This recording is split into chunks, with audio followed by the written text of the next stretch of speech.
All right, I want to start off this lesson with a couple questions. And question number one, I want you to think about it. Why is it that we as people accept money in exchange for a good or a service? In other words, why is it that when I do my job and you do your job, we accept this paper currency? And number two, which is kind of a follow-up, what is it actually that gives money its value? You know, if you think about the cash we use every day, it's really fundamentally no different than monopoly money. Our money in the United States isn't backed by gold. Our money isn't backed by anything, actually. So again, why do we accept it? What gives it its value? All right, so maybe you're thinking in your mind, okay, I know if I accept this money, then someone else will accept the money in the future. Like, for instance, if I get paid for my job, then I can turn around and spend this money somewhere, and someone will accept this money. Another thing you might be thinking is, money represents purchasing power. I know if I have a lot of this money, I can buy a lot of stuff. I can have a good life. I can enjoy the nice things that this country offers us. But again, fundamentally, what gives money its value? The answer to this is the full faith and credit of the United States federal government and our Federal Reserve System. So, ultimately, what gives money its value is just our belief that it's worth something. All right, let's define money. Money is the most basic of all financial assets. That's really what it is, a financial asset. It's a reflection of value, reflection of worth. Money fundamentally can be used for three purposes, and that's what we're going to focus on in our first part of this lesson.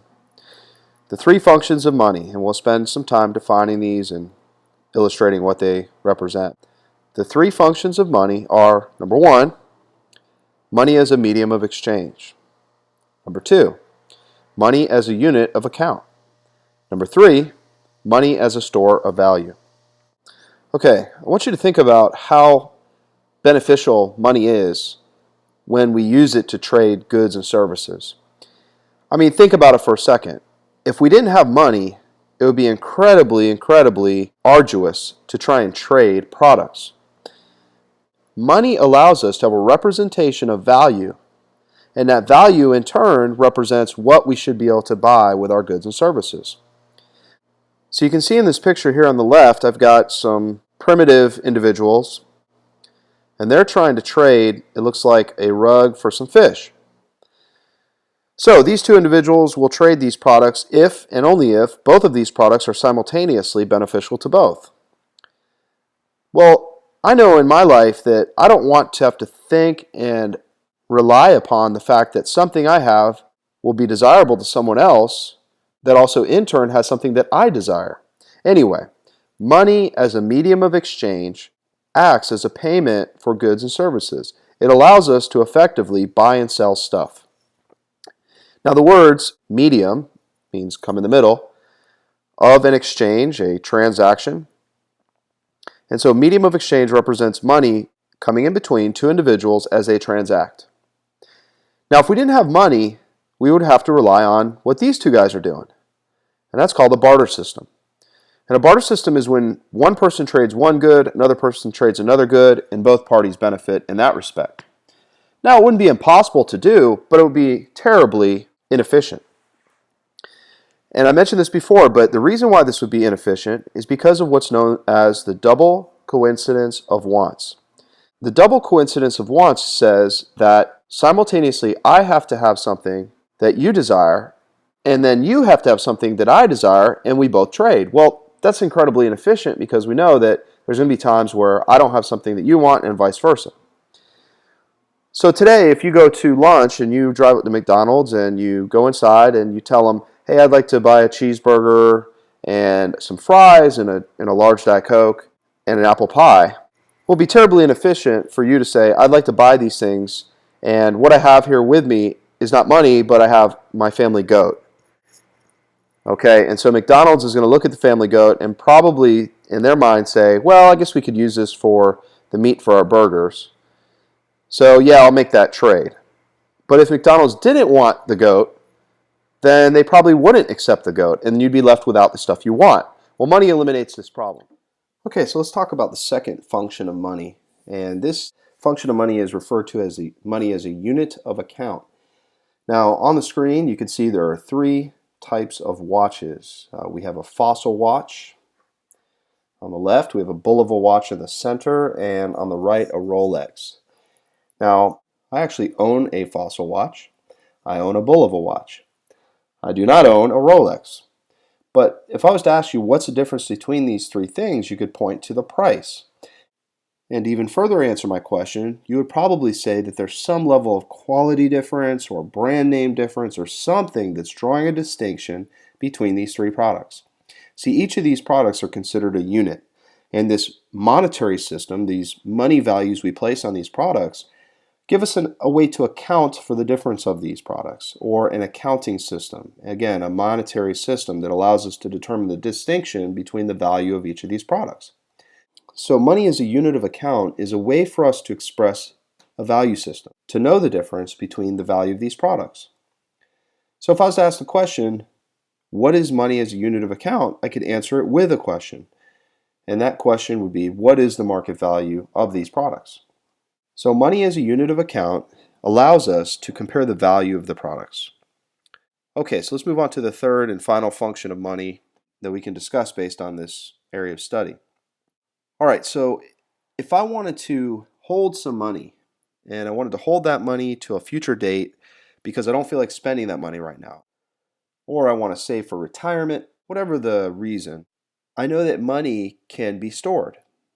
And so when I store that money, I can put it in a place like a piggy bank, or I can put it into a bank itself, or I can put it in some type of financial asset. But no matter where I hold it, it's going to hold some value. So money can also be stored, put away, and then used for future date. We refer to this function of money as a store of value. We know that money will hold its value if I decide to store it instead of spend it. Now, we know that there is a phenomenon known as inflation, and that inflation cuts into the value of money. So we need the money to grow, and we need the money to experience increases in value, which is why putting in a piggy bank or under your mattress or in a hole in the ground in your backyard is not a wise decision. But nonetheless, money holds value, and by being able to save it, it allows us to postpone our consumption for today to a future date. And we know that gaining interest on our money allows us to combat inflation. Okay, so we talked about money as a medium of exchange. I can spend it. We talked about it as a store of value. I can save it. And we talked about it as a unit of account. It tells me the market value of things.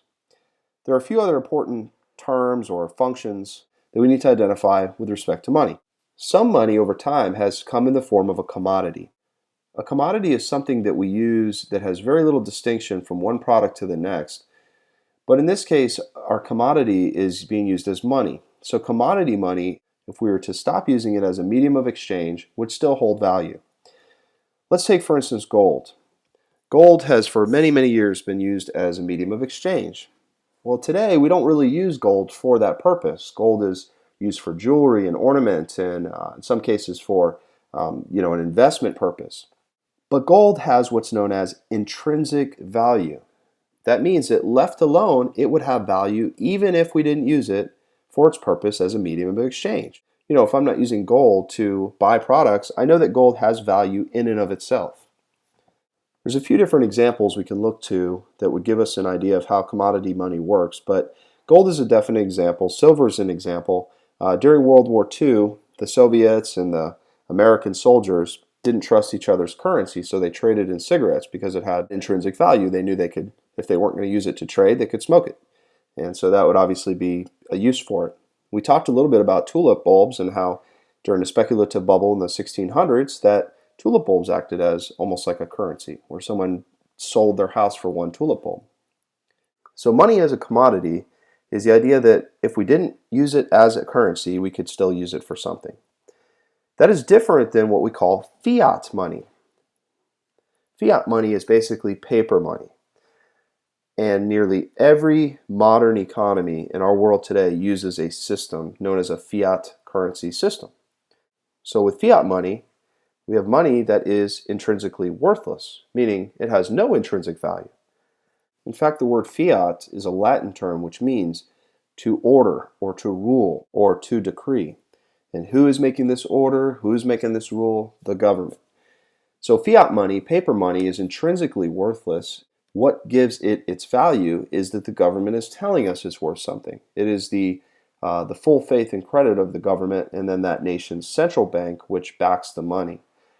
So ultimately, fiat money is different than gold money or gold coins in that if we were to decide that we were no longer using the paper form of our money, maybe like Zimbabwe, then there is no function for that money.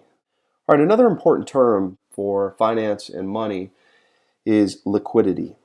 When you think of something that's liquid, you probably think of water or some fluid substance. Money has a certain degree of liquidity as well. When we talk about liquidity, we're saying how easy or how difficult we can convert some form of an asset into cash. For example, the most liquid form of currency is cash in your pocket. If you have $1 in your pocket, you can take it right out of your pocket. It's completely liquid. I can spend it, and I've used it as a medium of exchange. I have money in my checking account. I can go to my bank, I can demand my money, and I can say I'd prefer to have my money in my pocket versus in my checking account. It's a completely transparent account. They have to appease my demand, and I ultimately can spend my money. Now, I have money in my pocket, and I have money on a checking account, but I also own a home. And my home has value on the market. For me to take my money out of my home, I would have to list my home on the market. I'd have to get a real estate broker. I'd have to sell my home. I'd have to get financing probably for the person buying my home. And then I would finally be able to withdraw some of the money out of my house. It would be a much more difficult process. So I would say that my house is not very liquid, although it does represent value. So a checking account would be very liquid. A house would be very non-liquid, or it would not be easy to get the money out of. One other context we use with liquidity in the financial sector and the banking system represents the availability of cash or the ability to obtain cash. For instance, during the Great Recession in 2008, a lot of banks lacked liquidity. They had a very difficult time getting money in their system so that they could satisfy the demands of people that had lent them money. For instance, let's say Washington Mutual had made a lot of loans and had made a lot of risky investments. Well, when people came to get their money out of Washington Mutual, they had a hard time satisfying those people's demands. So they were trying to borrow money from other banks or from the Federal Reserve or whatever it is, and they had a difficult time doing that and got to the point with Washington Mutual that they actually went out of business and were purchased by Wells Fargo. But liquidity can also represent some financial intermediaries' ease of obtaining cash or having cash on hand. So both of those contexts can be used for this term liquidity. Now here's a question that you've probably asked yourself, or maybe you haven't, but just think about it for a second. How much money is actually out there, right? How much US currency is actually out there in the economy? Well, there is a quantifiable measure to determine how much money there is out there. In fact, this is referred to as the money supply or the money stock. It's the total amount of money that's out there in the economy in both paper and digital form. So all the cash and all the money that's in different accounts represent the money supply, the total money stock in the United States. In 2012, the amount of money supply, the amount of money stock out there was just around $10 trillion, which is a pretty large amount of money. So this measurement came from all the cash out there, all the checking account, savings account, anything that had on file some form of money as a financial asset went into this figure. Now here's how the Federal Reserve determines how much money there is out there. They have a couple measurements. One of them is called the M1 money supply. So the Federal Reserve defines M1 as money that is completely liquid, money that is in your pocket, or money that is some kind of a demand deposit. In other words, things that are highly liquid. Physical currency, such as coins, paper, money, and then money that's in certain types of deposits like checking account, traveler's checks, etc. And so we call these accounts demand deposits. That's, again, demand deposit is something that is a reflection of money that I can gain access to right now. If I walk down the street to my bank, which is Wells Fargo, I can say I want my money right now from my checking account. They would have to give me that money. It's totally liquid, it's completely transparent, and so that money is a reflection of the M1 money supply. Again, M1 is cash or any account that is totally liquid. M2 is a reflection of all that money plus any money that is in accounts that is not as liquid. So like a savings account or a time measured account like CDs, certificates of deposit. Again, M1 and M2 represent the total money stock in the United States. Okay, let me show you this graph that will give you an idea of what I'm talking about here. This is from 1990 all the way to basically pretty close to present times, around 2012. And this is the money supply, the money stock, as measured by the Federal Reserve. So you can see that the money supply has certainly grown since the 1990s all the way to present time. But take a look at these shaded areas, right? These shaded areas represent what we call recessions, okay? And so we've talked a little bit about that already. And if you look at the most recent recession, this is the 2008 Great Recession. You can see that the Federal Reserve made the decision to increase the money supply right here from about 8 trillion to just under 10 trillion, okay, by the end of the recession. And there's some reasons for that, and that's one of the things we're going to be talking about in today's lesson. But just kind of remember that they systematically increased the money supply during this time, and this was, again, a calculated decision to do so. Let's talk a little bit about the banking system and the Federal Reserve.